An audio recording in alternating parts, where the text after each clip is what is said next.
Hello, everybody, and welcome to another episode of the Divorced Women's Guide podcast. How are you guys doing today? It is Wendy, your host, otherwise known as the Divorced Women's Guide. And I want to remind you guys to hit subscribe so that you don't miss a single episode, because I have one that comes out every single week. And if you're not in my Facebook group yet, you got to get in there. It's an amazing community of women who are supporting each other every single day. And it's called the Divorce Rehab with Wendy.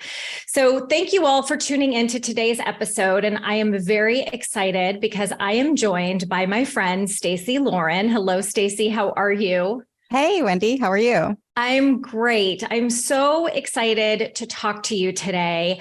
And listeners, we are going to talk about how it is that each of you gets to start letting go and just do the thing that you've always wanted. And we're going to talk a little bit more about what do the thing means. But before we dive in, let me share a little bit more with you all about Stacey. So Stacey is a true serial entrepreneur and carries many titles, including CEO, founder, owner, podcaster, investor, and author. She wears them all while embracing human-to-human connections. While in college, an unlikely start selling books door to door instilled a solid work ethic and resilience in her. These skills launched her on an upward trajectory to become a leader in sales, HR, customer service, and management. She co-founded and scaled a successful staffing agency, building high-touch relationships to resolve the disconnect between employers and job seekers. Her current labor of love is interviewing high-achieving, inspirational people for her Do the Thing podcast. Each awe-inspiring episode and story reveals a formula that encourages listeners to go after what it is that they want in life, to set goals and do the thing, which we're going to have Stacey expand on in a moment. But Stacey, I would love for you, I know I just shared a little bit more about your bio, but ultimately, what really inspired you? What took you on this journey to do the work that you do today with specifically the podcast? Yeah, it's such a great question. I think it was inspired really from what I saw in my staffing company, because I hired, thousands of people and I worked with companies to hire people. And it was really just getting to see the patterns of what got in people's way, and just people that wouldn't take certain positions because they were scared or, had self-doubt, and just seeing people just not be who they were meant to be. And then I got divorced, which was a whole thing in itself. And then several years later, I ended up exiting the staffing company. And that's when I decided to write my book. And it's still in process, but I'm considering myself an author because I'm writing it. 100% legit. And that's when it was originally going to be a sales book, because sales is kind of how I've been able to get through life, because I'm not scared to really risk anything, because I know I can always make money since I know how to sell, if that makes sense. Yes.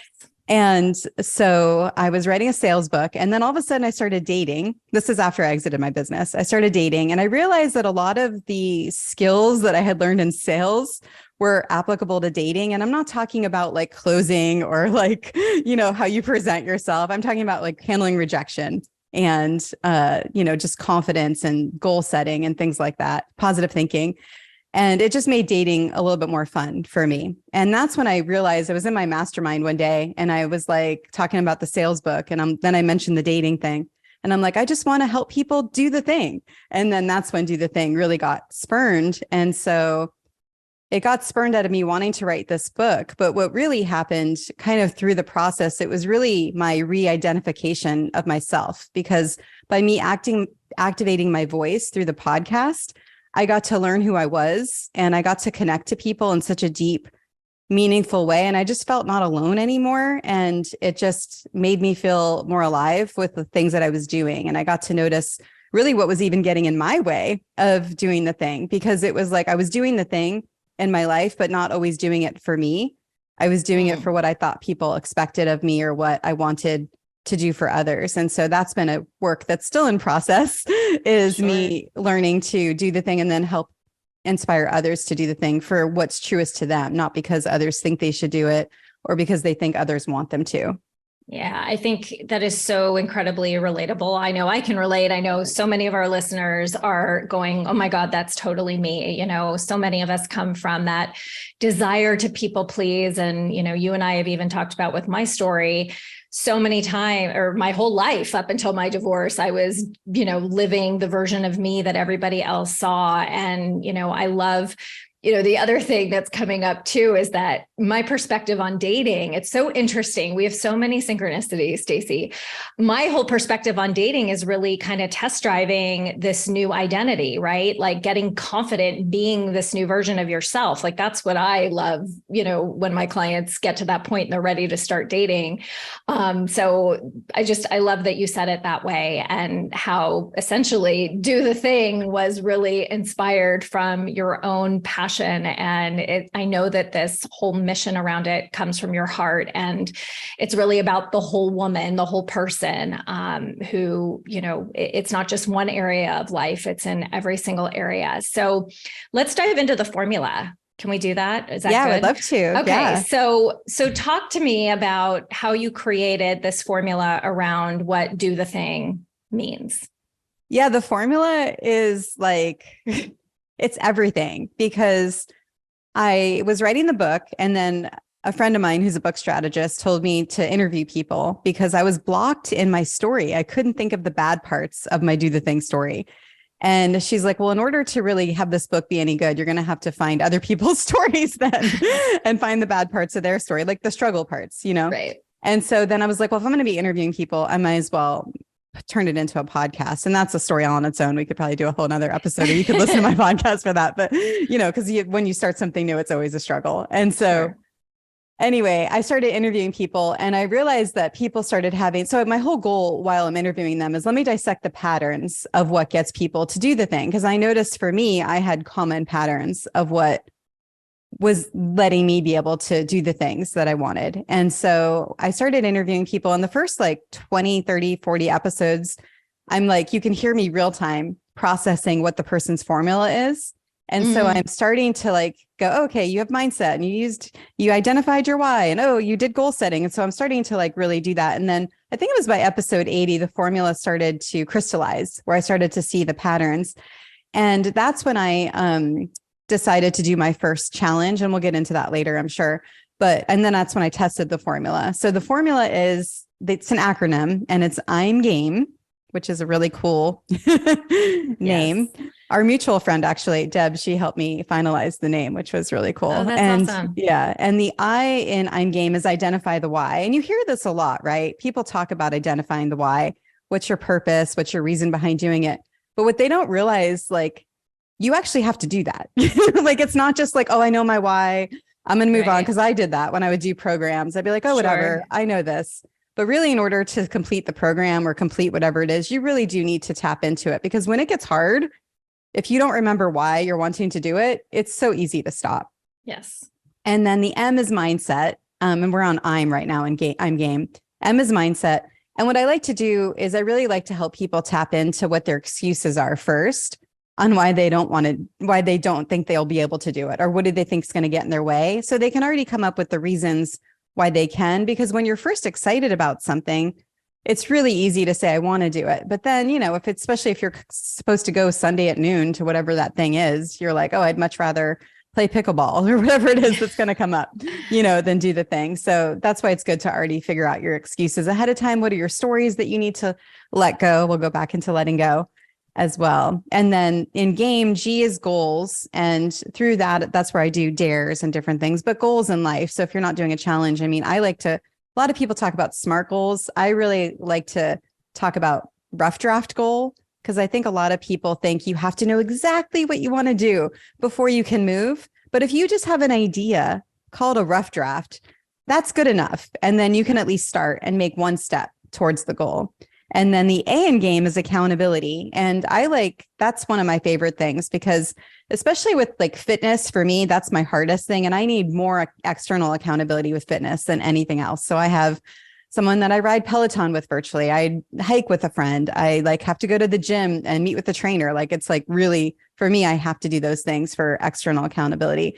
Other things, it's just internal accountability. You can just check a piece of paper and say you did it. And so anyway, the A is accountability. And then the M is one of my favorite things. It's my people. My people, a lot of people think it's like-minded people, which are a lot of people talk about the 5 people you want around you. Mm-hmm. Those people are great. I still say have those people. But if you want to run a marathon and you just have like supportive and encouraging friends, but they're not runners, it's really hard to run the marathon. You have to be around people that are runners. So my people are the people that want the same thing as you and that are doing the same thing. And they are giving you the community and the connectedness to grow. And so you can have like 10 versions of my people, depending on what you're doing, because they don't necessarily need to be your friends. They just give you the growth, and the connectedness to be able to move. And then the E in game is educate. And educate is 2 parts. So educate is learning from mentors and YouTube videos and books, asking for help, all the stuff that everyone knows that they should be doing, right? But the other part of E is educate too, but it's educating others. And that's when you know just a little bit about that thing that you're learning, like maybe you're 2 weeks in, 3 weeks in, teach someone else, because that's going to help you really internalize what the thing is and help you learn it better. Plus, you'll get that feeling of contribution and fulfillment by helping someone else. And so that formula has been, so after dissecting it, it's almost been like the Matrix. I've been seeing it everywhere, like 12-step programs use it. They just don't talk about it because it's something that's ingrained in their system. Some gyms that I've seen use it, people use it. It's been pretty cool once it's been dissected to really uncover all the different ways that it could be applied. Yeah. And I mean, I love I love it. I'm an acronym queen. So I love that the acronym is I'm game. And, as you're talking through each of the steps, and obviously with the work that we do, collectively, it's, we run into so many people who even just coming up with their why is so hard for them, right? Or even just, I know the M in I'm is mindset, but I know that a lot of people at the first start of it, they go, well, that's great that it worked for you. It doesn't work for me. So typically that's a lot of, negative limiting beliefs that people are possessing. So how can somebody who's going like, oh my God, I love that, and yet I've got this like rant happening in the back of my mind, how can people work through that and just start to kind of let go of either stories or preconceived notions or, any childhood, stories, really, I guess it's really childhood stories that we've heard growing up that keep us from living into that dream? Yeah, I'm so glad you asked that, because I think a lot of people don't see the why behind releasing it too. Right. When you're actually able to release that chatter, and I'm not saying you're always it's going to come back. It's going to come to visit you no matter how much work you've done. It comes and says hi every once in a while, but it's learning how to process it once it comes. But when you can release the chatter, your mind is then left open for just all of the abundant possibilities that you can do in life, because the more noise that's in your head, the more it's going to hold you back. And I think it's understanding that, like how the opportunity cost, of what that mental chatter is for you. And the way I've been able to do that, there's this one challenge in particular that was my favorite one. It was called the Find Your Voice Challenge. And it was a 17-day challenge where I had people basically record voice, like a voice note in their phone. So it was like a voice journal. And I gave them a prompt every day. Because for me, that's the way that I have been able. I mean, I've had a lot of coaches, I've had therapy, and there's several people that I do work with still pretty consistently. So that's always good. But having your phone as a way to like be a voice journal is like one of the best ways to release that mental chatter, because once you get it out of your head, I mean, it has a place. It's like, okay, you can stay there and then I can listen to it if I want. And I'm like, oh, interesting. How is that serving me? And then you can release it a lot easier. And so that's, I think, the number one way I would recommend people really start to kind of let go of that, all that stuff that we want to release, is just by releasing it in your phone. I mean, I even did a dare. It was a venting voice note. I wouldn't let people share it in the group, but I wanted them to do it, because when do we really get permission to just vent and not get feedback from another person? And so just vent. And then it's kind of cool. You can listen back and see what really upset me, what was going on. And it actually helps you get to know yourself better. Because sometimes when you see what upsets you, that's when you get to see what your values are. So there's a benefit. It's like realizing there's nothing wrong about how you're feeling. the way you're feeling is the way you're feeling. And what can I learn from that? And to me, like, that's a great thing to learn is, oh, that this must be a really high value for me. And then I think once you accept these parts of yourself is when you're really able to live into the person that you want to be.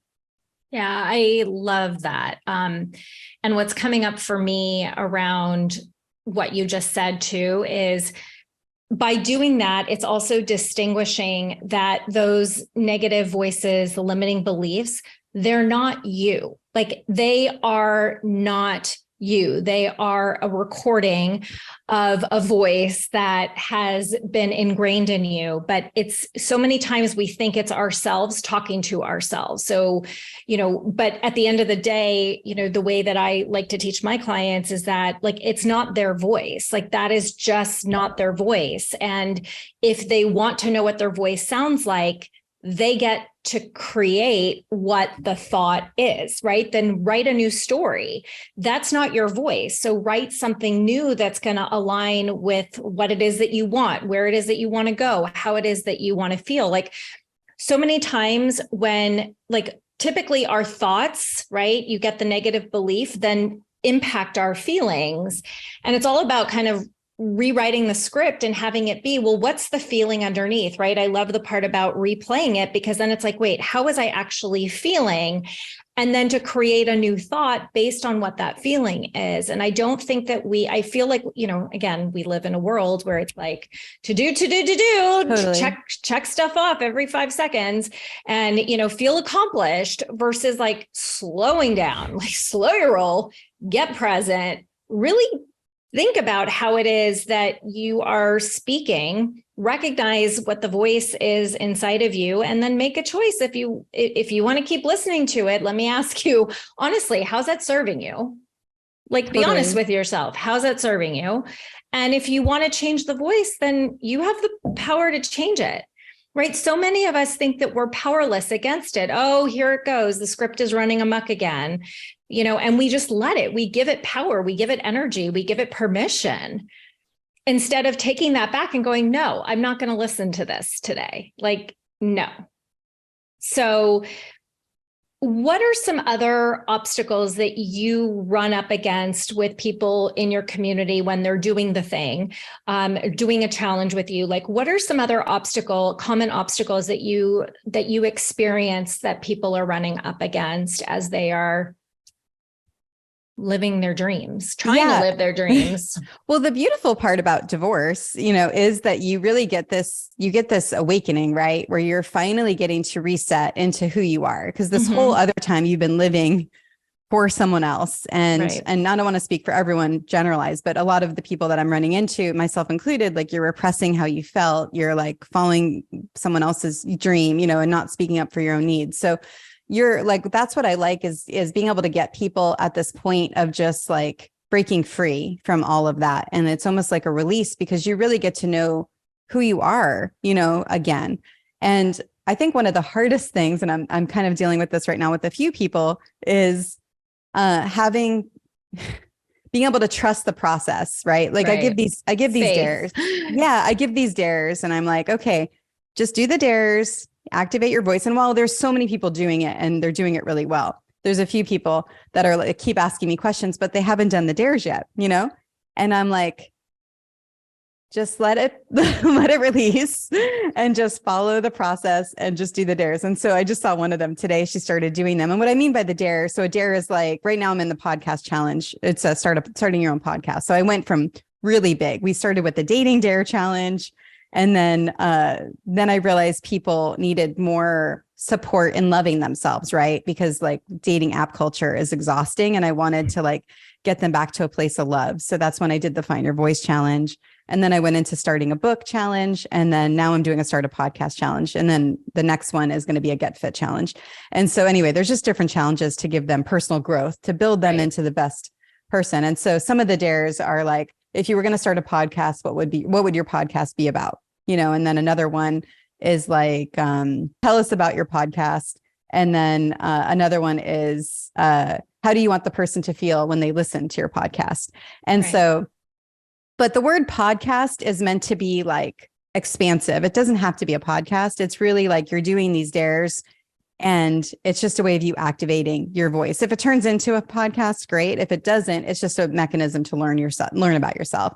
And so anyway, so a few people were messaging me just saying like, oh, and what do you think? Do you think I should have listeners on? Like, who do you think I should, have do this? And what about the mic and all these things? And I'm just like, just do the dares. But it's like it's the pattern of like seeking the external validation, and you're like, trust, right? Trust in you, trust that you know what it's supposed to look like just go with it. It doesn't, I feel like we strive for this ideal of what it's supposed to look like, or this idea of perfection, which doesn't exist. And I think divorce has also been a huge catalyst of learning how to trust yourself, how to trust your gut, how to trust your intuition, and just go with it. Like if you hear that voice inside, listen to it. It's the one that's really quiet. It's not the loud one.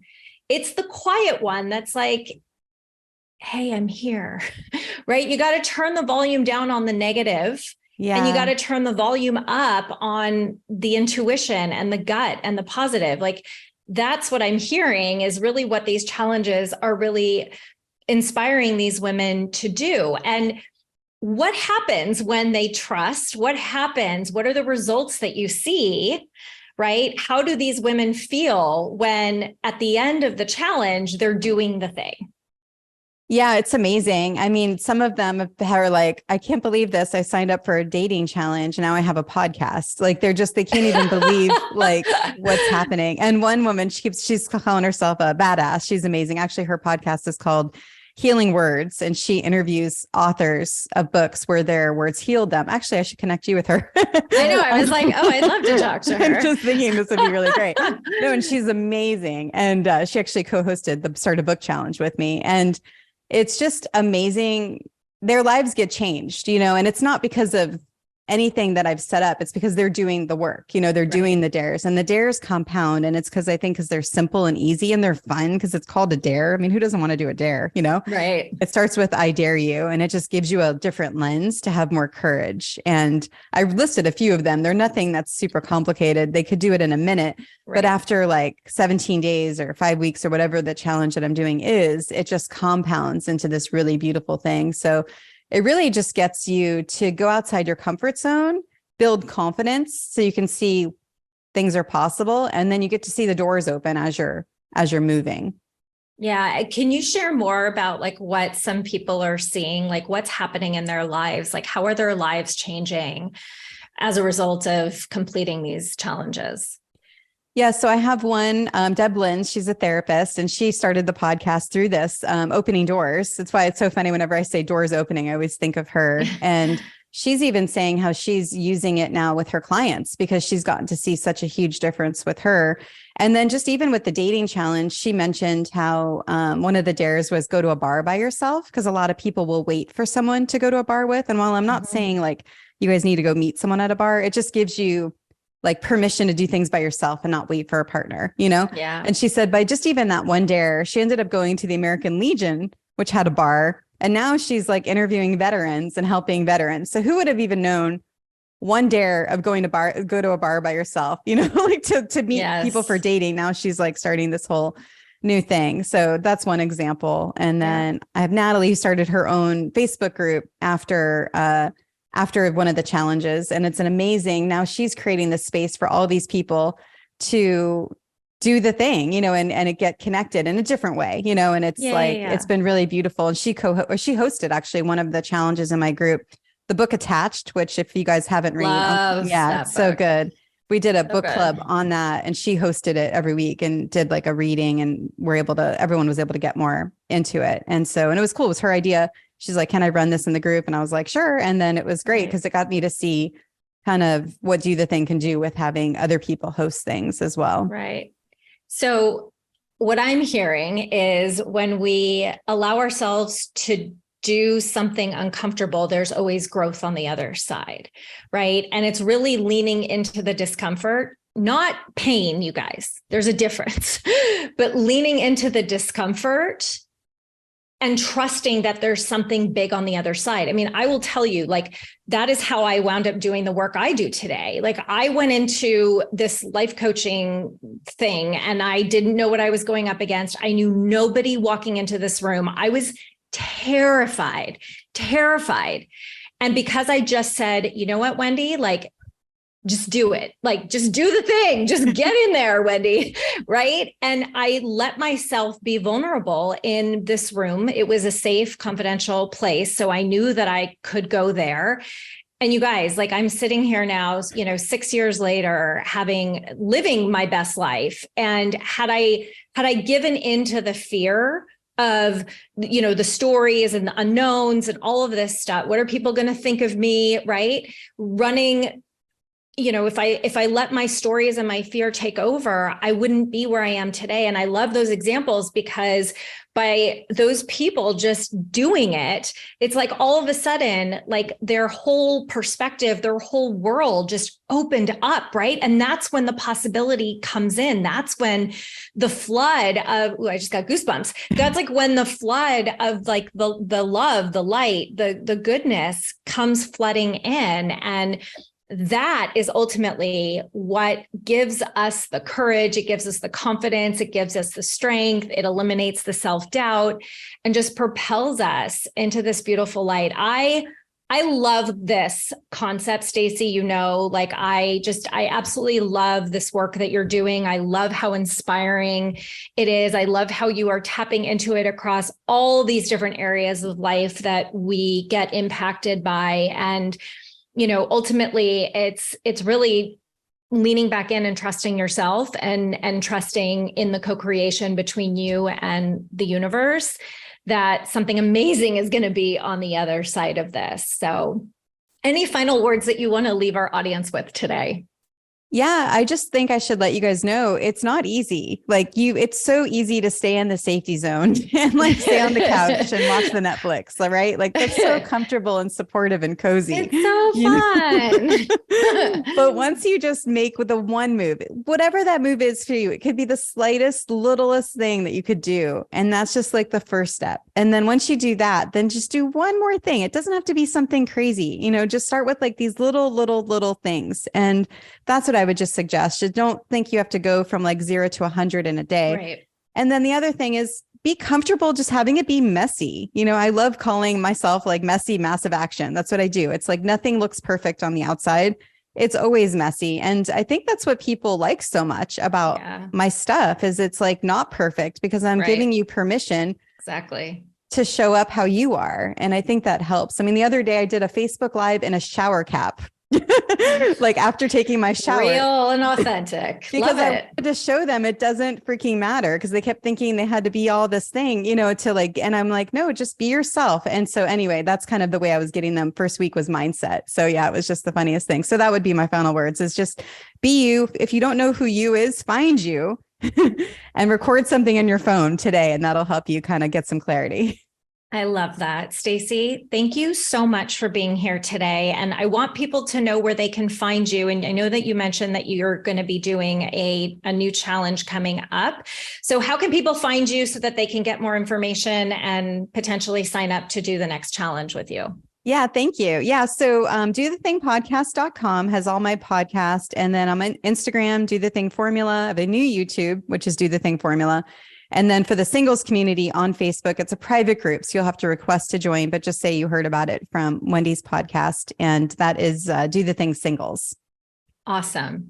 Stacey, thank you for being here today. I adore you. And I look forward to seeing so much more amazingness coming out. And I can't wait till your book comes out. So we'll have to have you back on when that releases. But thank you again for sharing your wisdom today with our audience. Thanks for having me. This was so much fun. Of course. And everybody tuning in. Oh my goodness. You guys know with every single podcast episode that my goal is to ultimately help you wherever it is that you are in your process by gifting you with nuggets of information, because ultimately you are in charge of your own healing and recovery process. Don't forget that I also have my book available on Amazon if you guys want to check it out. It's called Divorce Sucks, Now What? It's available on Kindle as well as in paperback. So be sure to purchase that and let me know what you guys think. If you guys loved today's podcast, go in and share your reviews. Put in your 5-star ratings. I appreciate it all so much. I wish you guys a beautiful rest of your day. As always, sending you so much love, light, and joy. Mwah. Bye, everybody.